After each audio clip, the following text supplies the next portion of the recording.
Nothing more beautiful in the whole world than this. Nothing but the sound of birds and grass ripping by about 100 mouths out here, lambs and ewes and cattle. This is our dry cow group and our heifer group, and there's a bull in this group. The mama ewes and the baby lambs are in here. So now we're gonna talk about how we do this, how we get them here. Getting ready to do a pasture move here. We're gonna get the sheep up. You can see they're using this wing stem as shade. Come on, guys, let's go. Just want them to be up and ready before the cows start moving. Come on, girls.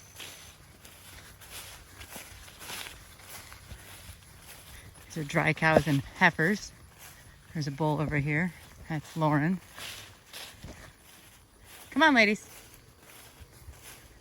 Vivianne's over there gently getting the sheep up. So we're trying to not create a stampede.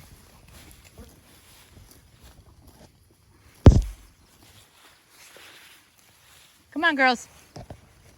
So I'm deliberately not calling them in a way to get them really riled. Come on, girls. And Lauren. Let's go. Come on, come on, come on. Let's go. They're going to start following me now. Come on, girls.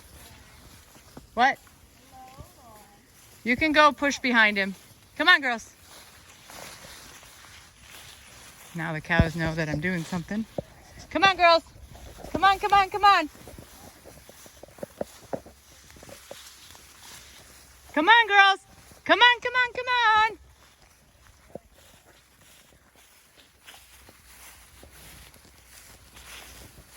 Come on.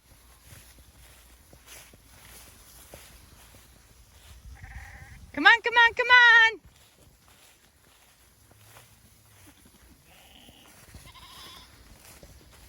Come on. Let's go. You can see though that they're still really content in this pasture. There's still millet right there amongst the weeds. There's still really grazable stuff. Notice they haven't eaten it right up at that horse nettle because it's spiky. But we don't make them eat every digestible plant out here. So you can see there's still some millet out here. A lot of weed competition in this pasture, but that's okay. Grazing management always works. You can see the cows starting to move. Vivianne smartly has a small stick just because she has a bull behind her, in front of her. But notice how they're moving calmly. They do this twice a day. Come on, girls. Come on, come on, come on.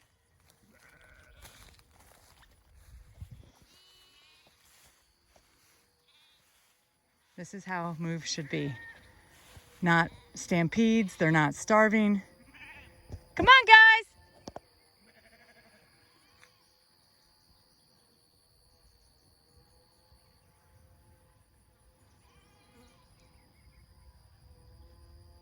Notice my 12-year-old daughter is moving that bull because bulls should be like that. They should just walk with the cattle and be amongst them. Come on, girls.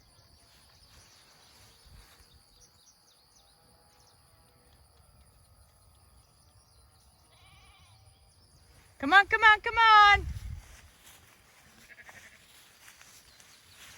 One of my goals here is to get the cattle ahead of the sheep before we go through the gate, because the pinch points are the places the lamb's likely to get stepped on. So the sheep sort of know to wait to go with the cattle, and they're pretty smart. So we just don't want to startle them by moving, calling them, having the sheep closer to the gate, and then the cattle stampede over them.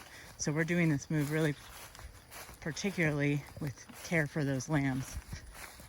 The cattle are bunched primarily because of the flies, even though they really don't have that much fly pressure on them. They also know that we're going someplace. All right, girls. Now that the cattle are in front of the sheep, I can actually push them. Come on, girls. Let's go. Let's go. Hop, hop. Let's go.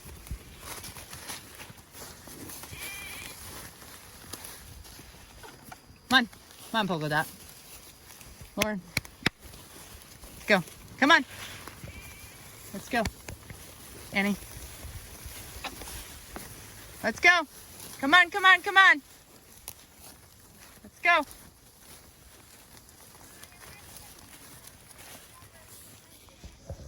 Okay. Vivianne's taking note of a limping sheep so she can get the number. Come on.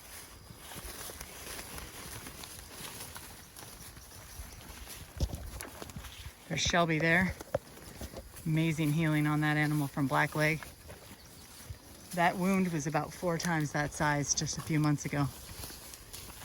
Come on. Nice, beautiful bred heifer here. Polka dot.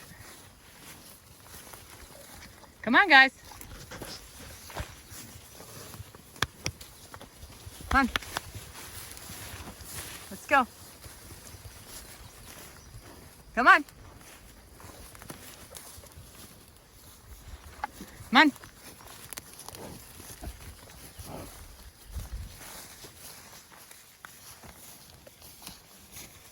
I'll do better focusing if I turn this off for a minute. Notice as soon as I put my attention on them, they're now moving again. Notice how the sheep are waiting. They know that they're ready to go.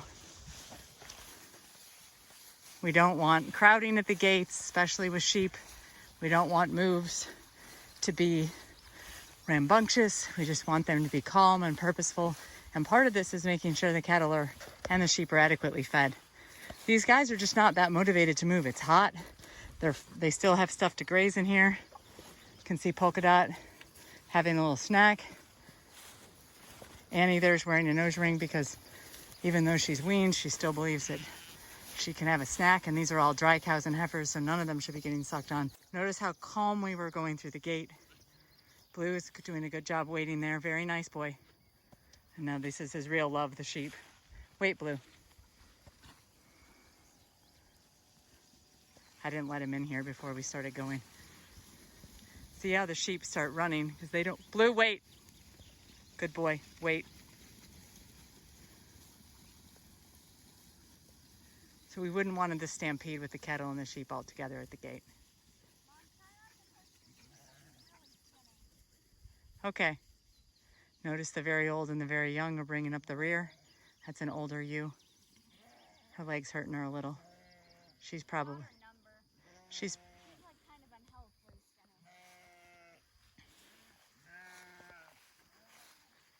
You can do it in a minute, Blue. Just wait. I don't want to use Blue in the lane because I don't want to rush the sheep. But the sheep. I know, but I can't let her get away from the group, Viv. Blue, come here. Come around. Come on. Come around. Good boy. You don't want sheep by themselves. They start to panic. Good job, Blue. No pressure. Very nice. Very nice. So it's okay if they run now, but I wouldn't want to use Blue to push them.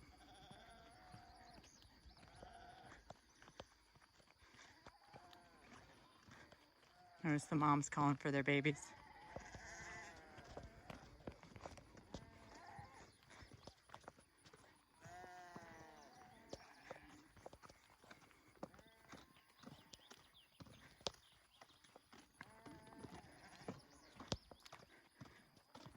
The gates along here aren't electrified because I didn't really feel a need. When they're moving, they're not going to push on them.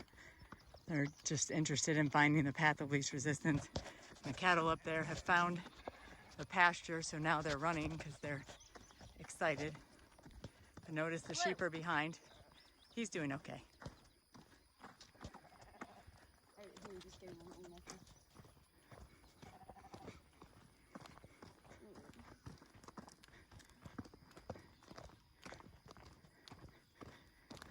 Cattle and sheep always do the same thing when they get in a new paddock.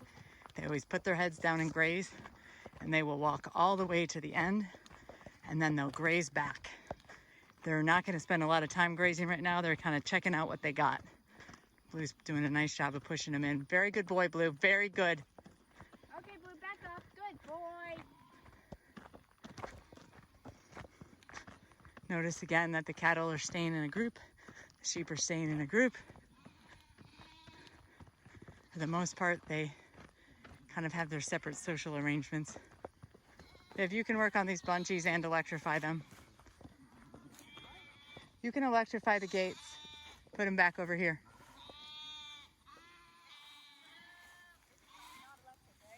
No. So this is some crabgrass. We had crabgrass in this pasture last year. And some little wildflower, love that. The crabgrass comes back, it seeds itself pretty readily. It's tiny seeds, believe it or not, hang out for the whole season and wait till the right conditions to germinate again. And so we tend to reseed crabgrass in pastures that already have crabgrass to get a thicker and thicker stand of it. It's one of the few things that we do as a true monoculture. I mean, there's obviously other things going on out here. There's white clover, there's some fescue, there's some orchard grass there, there's some wild fennel, some other weeds, smooth pigweed. These are some happy animals. Mom and her lamb. Very nice, almost on command. Nothing more peaceful than that. Notice how they're walking to the end. They're enjoying the walk down though.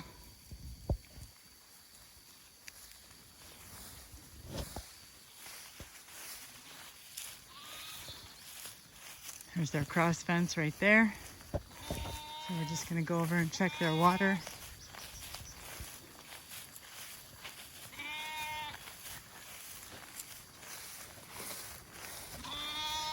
Their mineral feeder. They lift up those flaps with their heads. That's called a bull mineral feeder.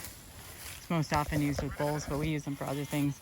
We got those sleds from Grass Farmer Supply. There's a little chain on the front there. You can see we just hooked that up to an ATV. We're gonna go, you can see where the ATV drove it in. Gonna go just check their water, dump it out so make sure it's nice and cool for them. And this is a homeopathic remedy that we put in a syringe. We have a blackleg issue on this side of the farm and sometimes tetanus, and so we're experimenting with using homeopathic prophylaxis for tetanus and blackleg. So after I dump the water, I'm just gonna put this in. Waited until the water was nice and cool to let it fill. Cleaned it a little bit. We always put the floats on the downhill. And that's it, that's our move.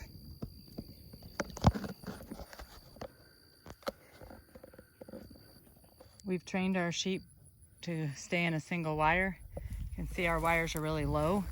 One of the ways that we train our cattle to not go over wires that are low enough for sheep is we never make them walk over a wire. We always go under a wire. So even when a wire is very near the ground, the cattle won't go in over it. And we culled some of the sheep for their lack of participation in the 2-wire program. And then we just got a more cooperative flock. Lauren, the big guy. These are his ladies for at least a couple more weeks. And I'll probably bring some other heifers over here who I want to breed to a different bull. And he'll go back and be with the bull herd.